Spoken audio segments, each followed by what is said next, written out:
संत मत धारा आपकी सेवा में प्रस्तुत।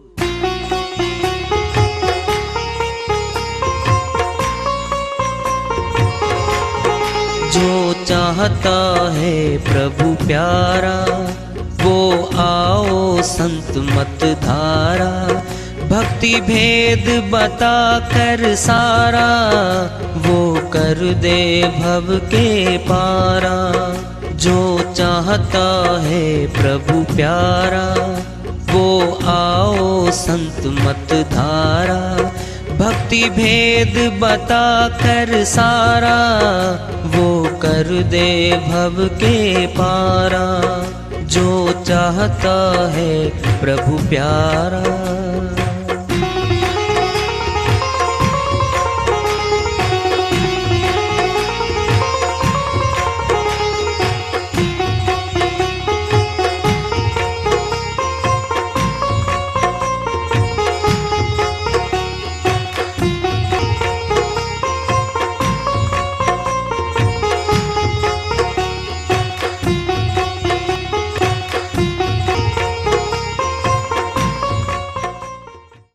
परम पूज्य सदैव स्मरणीय सदगुरु साहिब की जय हो। सतनाम साहिब। आदरणीय सर्व संतों की जय हो। उपस्थित आदर के योग प्रभु प्रेमी एवं जिज्ञासु आत्माओं, हम सभी पूर्ण पिता परमात्मा, सभी सृष्टियों के रचनहार, कुल मालिक, हम सब के जीवन का आधार, उनकी महिमा को सुनने के लिए एकत्रित हैं। मेरी सभी से अर्ज है कि मैं कोई जगत गुरु नहीं, कोई महाराज नहीं, कोई महामंडलेश्वर नहीं। मैं केवल सभी संतों की चरणों की धूल हूँ और आपका भक्ति मार्ग में सहायक हूँ। मैं अपनी सीधी साधी टूटी फूटी भाषा में, संदुकड़ी भाषा में भक्ति भेद के गूढ़ रहस्यों को उजागर करने वाले विचार आपके समक्ष रख रहा हूँ। यदि अच्छे लगे अपनाएं, नहीं तो गैर जरूरी समझकर विसार दें। हाँ, सत्संग ही एकमात्र प्रभु प्राप्ति का विद्यालय है, विश्वविद्यालय है ये। और हम सभी सत्संग में आए हुए हैं।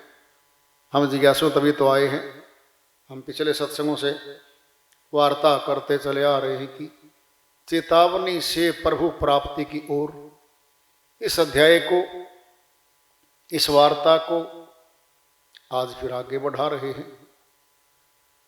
मानुस्तन दुर्लभति, मिले न बारंबार, तरवर से पत्ता झड़े, बहुर न लागे डार।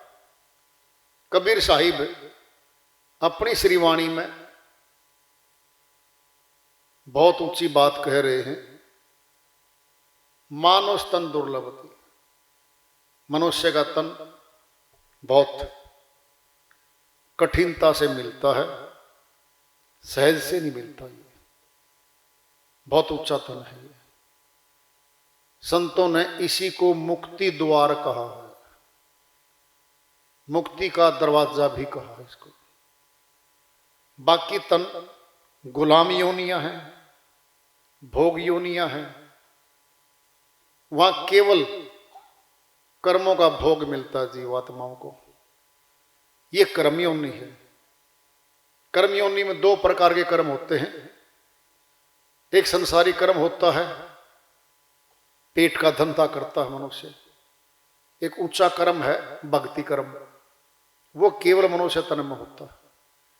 भक्ति कर्म करने के लिए ही मनुष्य तन मिला। साहिब समझाते कहते हैं, तरवर से पत्ता झड़े, बहु न लागे डार। पेड़ है, पत्ता पीला हो जाता है, झड़ जाता है, दोबारा उस टहनी पर नहीं लगता। हम भी आए हैं जिस शरीर में, उच्च कोटि का शरीर है। देवता लोग तरसते हैं इसको, नहीं मिलता ये शरीर। देव भी मानव तन चाहते हैं। क्यों चाहते हैं? प्रभु परमात्मा की अविनाशी नगरी में जाने के लिए यही एक मनुष्य तन है जिसमें भक्ति हो सकती है, बाकी तनों में भक्ति नहीं हो सकती। वो तन हमें मिला है। जो कार्य हम कर रहे हैं देखा देखी संसार के, ये कार्य तो सभी पशु भी कर रहे हैं।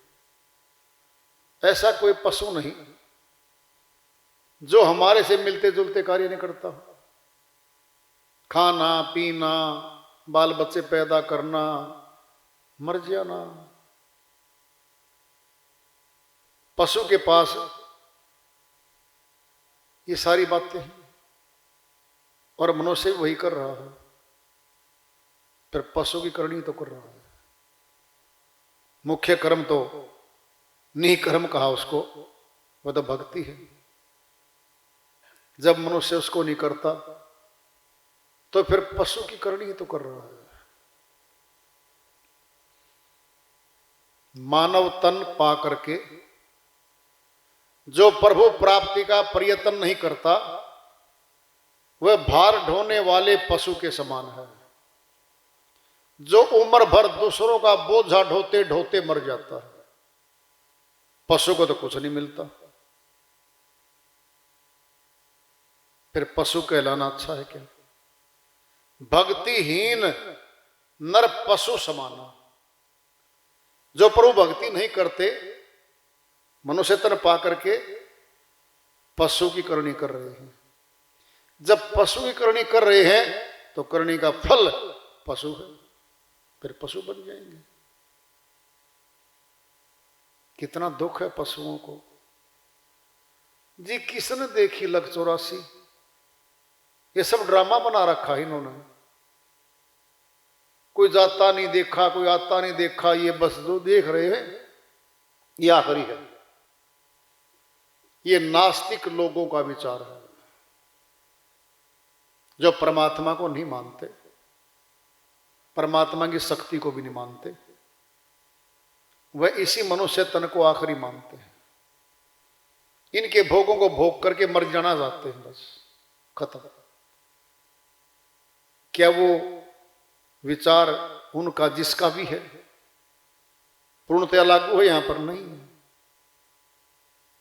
सूर्य निकला हुआ है, अगर कोई आंख मूंद के कह दे जी अंधेरा है, अज्ञानी है वो। आंखें खोल के देख, सूर्य प्रकाश प्रकाशमान है, सब कुछ यहां पे है। सकल पदार्थ हैं जग माही, कर्महीन नर पावत नाही। सब कुछ है यहां पे, कर्महीन के लिए तो कुछ नहीं है। जो निष्क्रिय है, जगत के कर्म किए बिना भी नहीं मिलता जगत का। फिर अगत का, प्रभु भक्ति का, प्रभु की शक्ति का बिना किए कैसे मिल जाएगा भाई? ये कैसे सोच लिया? अब आती है बात कि भक्ति करने से रोकता कौन है? भक्ति क्यों नहीं करना चाहता मनुष्य? थोड़ा सा पीछे जाना पड़ेगा हमें। कई बार कहते हैं, वैद्य के पास जाते हैं मरीज, कहते हैं वो जी वैद्य जी बीमारी को जड़ से काट दें, दोबारा बीमारी ना बने।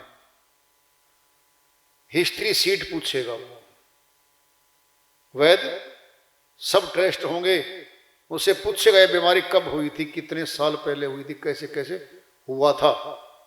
उसको बोलते केस हिस्ट्री को पूछेगा। वकील भी ऐसे ही है, डॉक्टर की तरह है। झगड़ा हो गया, पूछेगा झगड़ा कहाँ हुआ था, किसने क्या कहा था, लट्ठी किसने मारी थी, सारा वकवा पूछेगा वो केस हिस्ट्री है। इसी प्रकार हम प्रभु भक्ति सामान्य तौर पे क्यों नहीं करना चाहते?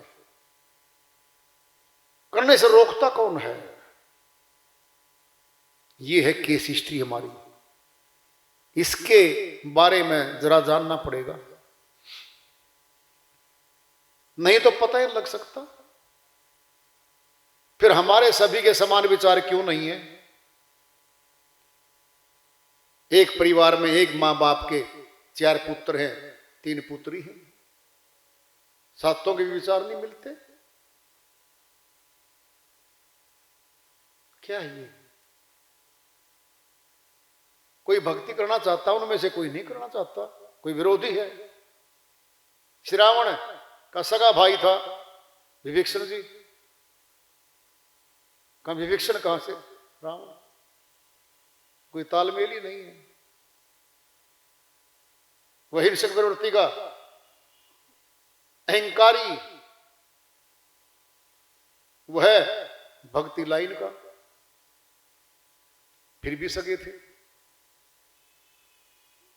इसकी हिस्ट्री सीट क्या कहती है? सृष्टि के निर्माण में जाना पड़ेगा हमें। वो तुम मानते हो नहीं मानते वो अलग बात है। जो संतों ने बताया हुआ है वो हम बताएंगे आपको। हम तो सत्य मानते हैं भाई, क्योंकि जब संतों ने सभी सच्चा बोल दिया, सच्ची वाणी बोल दी, सच्चा सत्य पथ प्रकट कर दिया, फिर झूठ क्यों बोल के जाएंगे? कोई लोभ के बस, कोई लालच के बस तो संत आए नहीं। साहिब ने हिस्ट्री बताई यहां की। सेठ धर्मदास जी महाराज ने, जो बनियाकुल में आए थे, सेठ धर्मदास बांधवगढ़ में आए थे, कबीर साहिब से हाथ जोड़ के निवेदन करते हैं, हे साहिब कुछ प्रकाश डालो, ये रचना कैसे सृष्टि की? साहिब कहते हैं, हे धर्मदास, आदि में सत्य पुरुष अकेला रहा, कोई नहीं था, स्वयं अकेला था।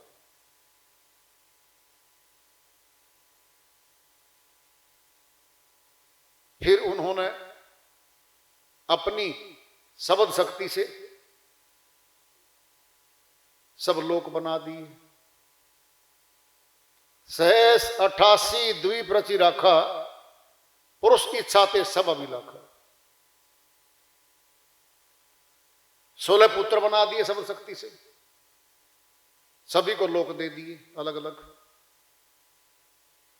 5वां जो शब्द था, उचारा था, ज्योत स्वरूपी अलख निरंजन, पूरा नाम है काल पुरुष का। यह पैदा हो गया, भयंकर रूप था। इसने भक्ति करी,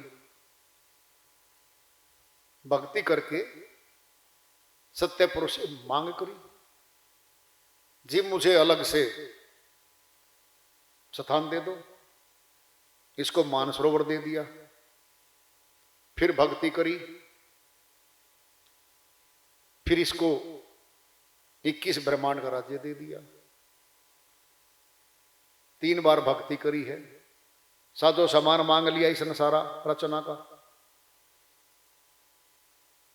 कुर्म के द्वारा सब समान भेज दिया। फिर सजीव सृष्टि सथुल की पैदा करने के लिए फिर भक्ति की। फिर सत्य पुरुष ने सहज पुत्र के द्वारा अष्टंगी, 8 शक्ति वाली प्रकृति देवी, माया देवी, इसके अंदर सब साधो समान रख दिया और शब्द की शक्ति से ये सब पैदा कर देगी। 184 के सारे बीज, सब कुछ इसके अंदर रख दिया, भेज दिया। अब रचना शुरू होती है। जो काल, जिसका नाम ज्योत स्वरूपी निरंजन है, उसने कहा प्रकृति देवी को रचना करते हैं, सथुल सृष्टि की रचना करेंगे। पहले सूक्ष्म की है, सथुल बाद में लेके आए हैं। सूक्ष्म सृष्टि में ब्रह्मा जी, विष्णु जी, शिव जी, तीनों देव आ गए। तीनों के लोक दे दिए। काल पुरुष जिसको राज्य मिला है यहां का, भक्ति करके शक्ति लेके राज्य मिला हुआ है। जब सुरतियां यहां आ गई, आत्माएं सभी यहां आ गई, तो धीरे धीरे धीरे धीरे उसने कर्म का कानून बना दिया। कर्म के कानून में सभी आत्माओं को फंसाने के लिए बनाया था। कर्म फल में फंसेंगी, सत्यलोक अमरलोक वापिस नहीं जा पाएंगी, राज्य तेरा चलता रहेगा। अब यहां से शुरुआत होगी फंसाने की। तो काल पुरुष बोला, हे प्रकृति देवी, इन तीनों को बोल, समुद्र मंथन करेंगे, तीनों को वस्तु मिलेंगी, उनको ये ले आएंगे। समुद्र मंथन किया। ब्रह्मा जी को वेद मिल गए, तेज मिल गया विष्णु जी को, विष मिल गया शिव शंकर जी को, शिव जी को। फिर दोबारा मंथन करवाया। माया देवी ही, प्रकृति देवी ही तीन रूप बना के छुप गई। फिर भेजा तीनों को, जाओ। तीन कन्याएं मिली, बताया ये तुम्हारी हैं, तुम्हारी धर्मपत्नी कहलाएंगी। उन्हीं के लोक में, उन्हीं के साथ में उनको भेज दिया। ये बात चली आ रही है, सत्य ना मानने कोई हमें नहीं पता इस बात का। संतों की श्री वाणियों में जो आया है वही बताया जा रहा है। सत्वुर सृष्टि का निर्माण हो गया, जल थल सब बन के तैयार हो गया। पहले सभी जीव आए हैं, मनुष्य तन बाद में ले आया गया है। सबसे प्रथम तो आए जल के जीव, फिर थल के आए हैं, फिर मनुष्य तन आ गए। ये सर्वोपरि है, सर्वोच्च है। ये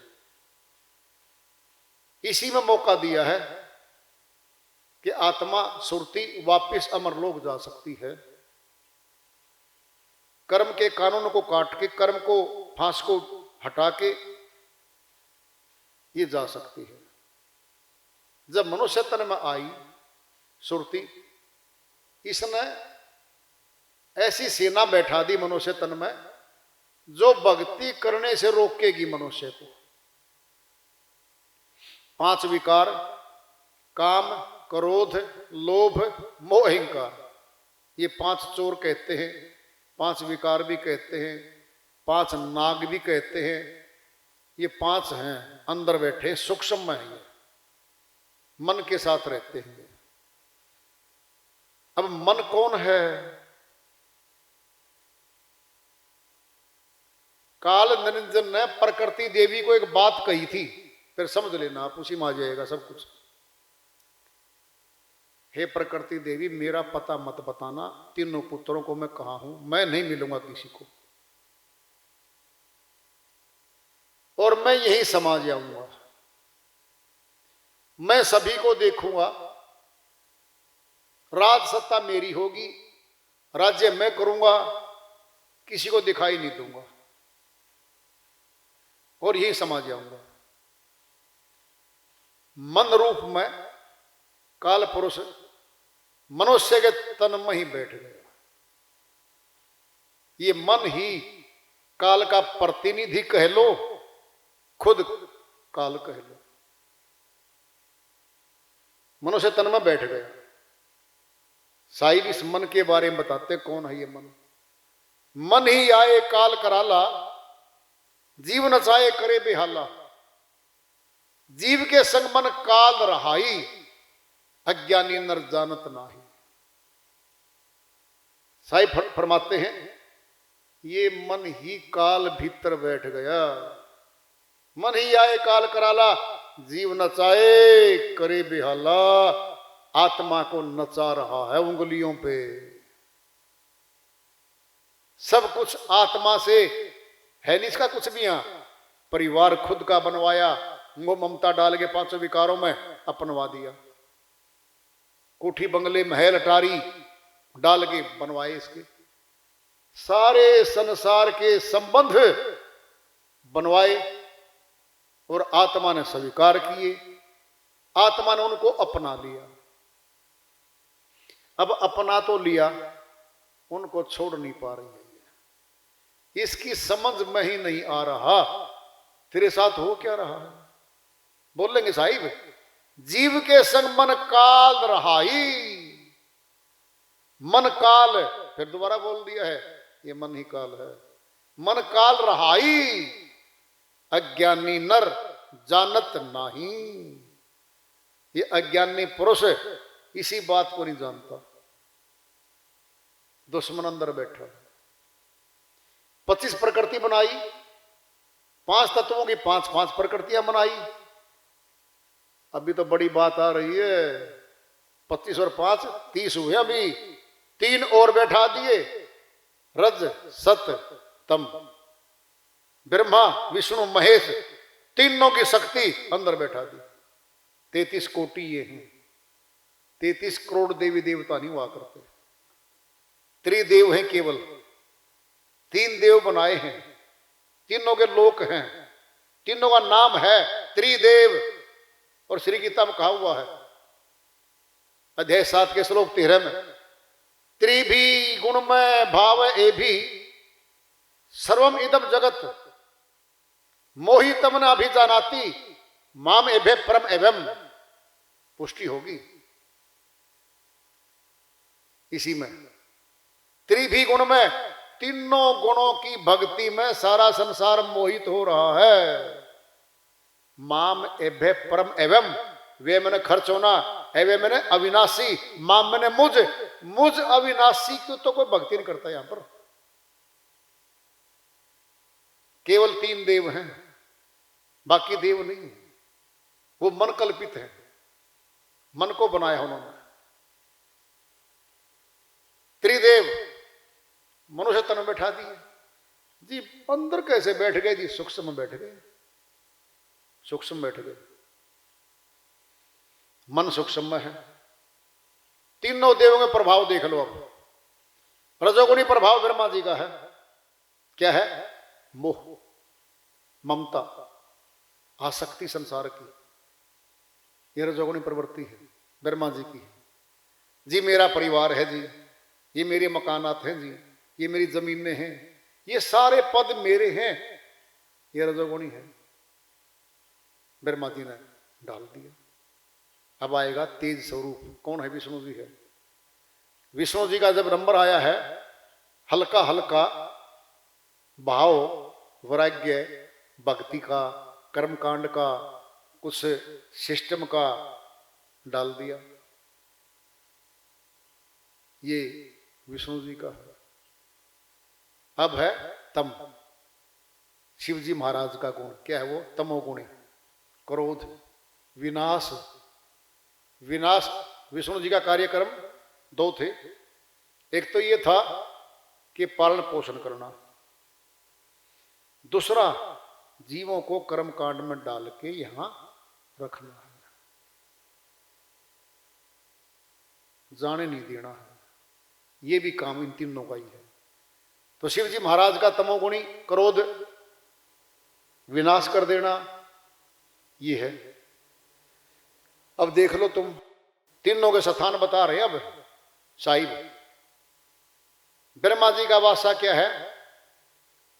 स्वादिष्ठान चक्कर पे है, इंद्रिय चक्कर पे है, उत्पत्ति करता है, ये कार्य है ब्रह्मा जी का। हमारे अंदर ही ब्रह्मा जी बैठ के काम कर रहे हैं, उसकी शक्ति काम कर रही है। नाभि चक्कर में विष्णु लोक है, पालन पोषण अंदर भी हो रहा है माता गर्भ में, और बाहर भी कर रहा वो। शिव जी महाराज का हृदय चक्र है, हृदय गति रोक देगा, मर जाएंगे हम। तीनों के स्थान हैं, कार्य प्रकट हो रहे हमारे सामने, कोई इनकार नहीं कर सकता। तीनों प्रैक्टिकल हैं। फिर एक बात और पूछी थी, वो भी सुन लो। धर्मदास जी बड़े सयाने थे, बहुत तीव्र बुद्धि के थे। साहिब से बोले, हे साहिब एक विनती है, क्या तीनों देव अंदर हैं, क्या बाहर भी हैं? बिल्कुल, पिंडे सो ब्रह्मंडे, ब्रह्मंडे सो पिंडे। हाँ हे धर्मदास, मेरा वचन कट जाएगा। जो पिंड में है वो ब्रह्मांड में भी है, ये ऊपर भी है। इनके लोक ऊपर सूक्ष्म लोक हैं, प्रकाश रूप है, वो नूर के लोक हैं, सूक्ष्म लोक हैं, ऊपर भी है अंदर भी है। ये सभी के सभी आत्मा के विरोधी हैं। हिस्ट्री शीट बताई जा रही है आपको, खुद महसूस करोगे। हमारे अंदर ये सारी शक्तियां बैठी हैं। सुनो ध्यान से, मन का पुरजोर एक ही कार्य है, मनोरंजन में चल, मौज ले, भोगो मरस जा, संसार को अपना ले और भक्ति ना कर। भक्ति करने से रोकता है मन बस। यहां के कर्मों में सहायता करेगा, कुछ भी करो जगत के काम, पूरी सहायता देगा। अकेला नहीं है, फिर मन की पूरी सेना आएगी। 5 विकार, 25 प्रकृतियां, तीनों गुण, ये सारे के सारे मिलके आत्मा को अमरलोक की भक्ति करने से रोकते हैं। मेरे भाई, अमरलोक की भक्ति की बात है। तीनों देवों की भक्ति में कोई खास बात नहीं है। वैकुंठ की, विष्णु लोग जाने की भक्ति करते हैं लोग, ये छोटी भक्ति, ये देवों की है, यहां से वापसी है। अमरलोक की, सत्यलोक की भक्ति करने से रोकते हैं। ये तो हो गई बात यहां की कि अंदर बैठे हैं। अब सुना जरा, ये बाहर भी बैठे हैं। वो कैसे? काल पुरुष ने विचार कर लिया था कि कहीं ना कहीं भेदी आएंगे, संतों से मिलेंगे, ये निकल जाएंगी सुरतियां। क्यों नहीं मैं अपने भी भेज दूं प्रचारक। जब साहिब ज्ञानी जरूर में सुनने मिले थे, वहां बात हुई थी काल पुरुष की, जी 12 यम के दूत मैं भेजूंगा अपने प्रचारक, मेरे पहले जाएंगे, आपके बाद में जाएंगे। वो 12 आ गए, 4 फिर आ गए और कहा था काल पुरुष ने, जी आपके ही नाम से आपकी फोटो लगाएंगे, आपका जयकारा बोलेंगे, वाणी आपकी बोलेंगे, ज्ञान मेरा देंगे, ये करूंगा मैं। जब ये आया तो भांति भांति के धर्म, संप्रदाय, गुरु, प्रथाएं आ गई। एक परमात्मा की भक्ति नहीं रही। हजारों लाखों किस्म की पद्धतियां, रस्म रिवाज बन के आ गई। इसके करने से प्रभु मिलेगा, ये कर्म कांड करो वो मिलेगा, तीर्थ करो ये मिलेगा, व्रत करो ये मिलेगा, डाल दिया। फिर साहिब कहते हैं, धर्मदास सुन लो ध्यान से, कार्तिक मास और माघ मास, ये दोनों मास काल पुरुष के लेके आएंगे। ये जीवों को आकर्षित करेंगे कि जो इन महीनों में तीर्थ करेगा, व्रत करेगा, दान करेगा, कर्म कांड करेगा, उनको ये फला फला लाभ मिलेंगे। पूरे वर्ष में 2 महीने चुन दिए, कार्तिक और माघ। सनातनी लोग इन्हीं 2 महीनों में तीर्थों में जाना, वहां रहना, भंडारे करना, कर्मकांड करना, व्रत करना, तप करना, सब कार्य इन्हीं महीनों में करने शुरू करवा दिए, कार्तिक और माघ। अब आता है मन। मन दिखता नहीं है, पकड़ेंगे कैसे है? जो कोई कहे मैं मन को देखा, उसकी रूप न रेखा, पलक पलक में वो दिखलाए जो सपने नहीं देखा। कबीर साहिब कहते हैं, कौन कहता है मैंने मन को देख लिया, मन तो दिखता ही नहीं। निराकार परमात्मा है इसका नाम। ध्यान से सुन लो, हिल जाओगे। धड़कन बढ़ जाएगी दिल की। यही निराकार परमात्मा, इसका नाम निराकार परमात्मा है। कुछ संस्थाएं, कुछ धार्मिक प्रचारक इसको निराकार कह के टाल दिया। ये निराकार है, ये मन है। इशारा कहां करते हैं वो संस्थाएं? आकाश की तरफ। ये निराकार है, ऊपर तक देखो, ये वो संस्थाएं हैं। कैसे पहचानोगे किसको? कैसे पहचान पाएंगे हम लोग? सत्य कहां मिलेगा, असत्य कहां मिलेगा? मिला दिया, मिक्स कर दिया सारा का सारा, सब मिला दिया। पत्थर हीरे मिला दिए, ये पहचान है ही नहीं। पत्थरों को हीरे मानेगा, बोझा उठाई फिरेगा। सत्य असत्य को मिक्स कर दिया, मिला दिया। अब पूछेंगे सेठ धर्मदास जी, हे साहिब क्या पहचान होगी? भेदी गुरु की पहचान क्या होगी? हे धर्मदास, जो सत्य पुरुष ने मुझको विदेही नाम की डोरी दी है, जो युक्ति दी है, वह मुक्ति की कुंजी है। और जो प्राणी, जो मनुष्य जिज्ञासु भक्त उसको ग्रहण करेगा, उसके 101 वंश को पार कर दूंगा मैं। सुन लो क्या बोल गए। उस डोरी को दृढ़ता से, विश्वास से जो ग्रहण करेगा, उसके 101 वंश को पार कर दूंगा मैं। कितनी बड़ी बात आ गई है। अगले पिछले सारे आएंगे इसमें हमारे। क्यों? आत्माएं तो अजर अमर विनाशी हैं, आत्मा तो मरती नहीं, वो शरीर बदले बैठी हैं, उन्हीं को ले आएंगे साहिब। क्यों? सुनना है, सुन लो ध्यान से। जब सौपच ने साहिब से विनती करके मांगा था, हे साहिब मेरे माता पिता को पार कर दिया, साहिब ने वचन दे दिया था।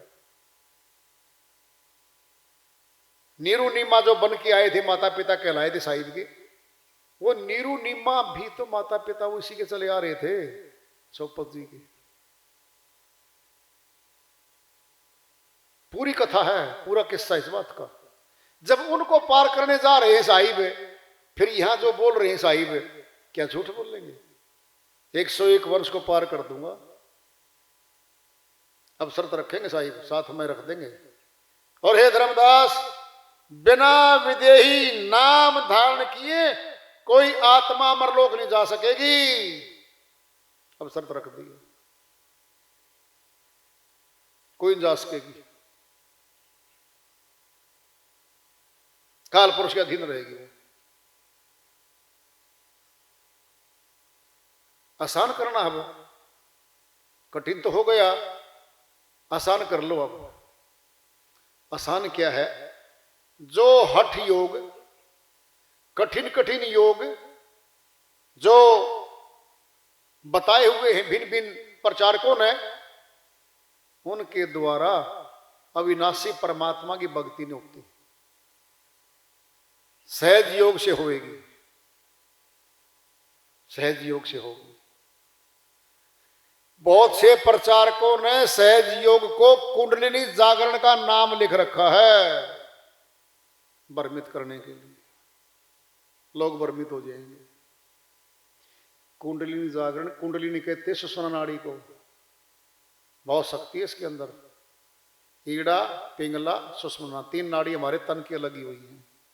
गुरु गोरखनाथ सुषुम्ना नाड़ी में ध्यान से विश्राम करते थे, आनंद में रहते थे। और साहिब से जब गोष्ठी हुई थी, विचार गोष्ठी हुई थी, तो साहिब ने कहा था गोरखनाथ जी को, वो वाणी सुन लो फिर समझ में आ जाएगी। ईड़ा विनसे, पिंगला विनसे, विनसे सुषुम्ना नाड़ी, कहे कबीर सुनो हो गोरख, अब कहां लगाओ ताड़ी। हे गोरखनाथ, जहां तो ध्यान लगाता है ना सुषुम्ना नाड़ी में, ये तीनों नाड़ी शरीर के चिपकी हुई हैं, और मौत पे तीनों चिपकी पड़ी रह जाएंगी। अब कहां ध्यान लगाओगे? ताड़ी मैंने ध्यान, अब ध्यान कहां लगाएगा? बता गुरु गोरखनाथ। गोरखनाथ जी का ज्ञान और ध्यान वो पद्धति काल की थी, सिद्ध कर दी साहिब ने। और जो उसी प्राण योग मार्ग में, अष्टांग योग में संस्थाएं चल रही हैं, ये सब निरंजन का खेल है। सत्य लोक की प्राप्ति इन पथों पे, इन पद्धतियों पे नहीं है, वो अलग है।